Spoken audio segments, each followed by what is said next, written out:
Pittsburgh's Happy Focus Friday, January 20th edition. And it just seems like this month is zooming by. It's already the 20th. We are in the midst of playoff football. This past weekend was our first it's called Super Wild Card Weekend, where of course our Dallas Cowboys pulled it off on Monday, which was a record-breaking Monday. As a company, we did over $700,000. So, with that being said, as we look ahead, this weekend will be another strong weekend. The Chiefs joined the fray this week on Saturday, taking on the Jags, and then Sunday at 5:30, the Cowboys take on the Niners. It's going to be another very busy weekend. We need to be prepared with product, staff, prep, so we can take care of our guests. Plan, prepare, execute. That's the name of the game.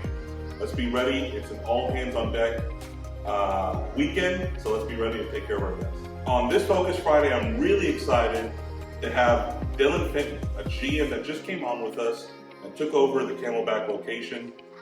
Michelle Wallace, one of our area coaches, caught up with him at a location and asked him a few questions about retention, culture, and a positive work environment.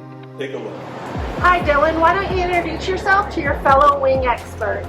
Hi, my name is Dylan Fenton. I run Wingstop number 886, 67th Avenue in Camelback in Arizona. So Dylan, you've recently joined our Wingstop team in Phoenix and took over the Camelback location. What are your top priorities taking over? So my three top priorities of taking over a new location is hiring and training the current and new employees.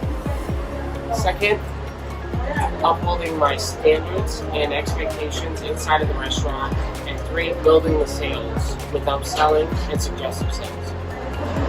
Our company has recently taken a hard stance on retention. We do not have a hiring problem, we have a retention problem. How do you improve retention in your location? So the first thing I do whenever I walk into the location is I say hi to every single employee, whether they're an existing employee or whether it's their first day starting. Now, what I also do is I continue to train and develop team members into leaders of my restaurant. I also give them all the resources that they need to do the job to standard and to excel in each and every position in the restaurant. It seems at the base of all things, employees crave structure. How do you implement structure in your store? So structure has three key measures: training, standards, and communication.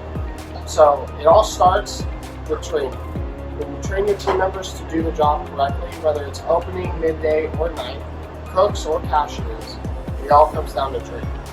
Now, holding your team members accountable to the standards that you set in place with that training also comes into effect. Now, the communication basis. So their job may change from day to day or shift to shift. So communicating with your team about different changes inside of the restaurant is definitely a great way to create structure inside the restaurant. Do you ever have to hold your team members accountable? Yes. So what we don't want is silent acceptance. So not saying something because they're doing the job incorrectly is like accepting that they're doing the job incorrectly. So if a team member isn't following the standards, we will coach that team member. Now, if they continue not to follow the standards, we will retrain that team member. And then if they're still not following the standards, we'll follow up with a counselor. What are your future goals with Wingstop?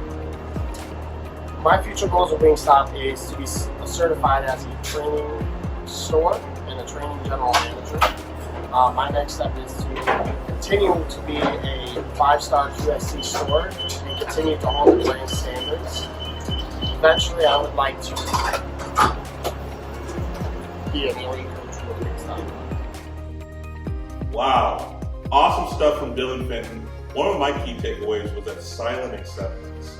It's almost like if you don't address it, you bless it. Let's make sure that we are creating a positive work environment at our locations, which will improve our retention problem. Remember, you don't have a hiring problem, it's a retention problem. And you have all the power to change that. Let's have a wing-tastic focus Friday. See you next week.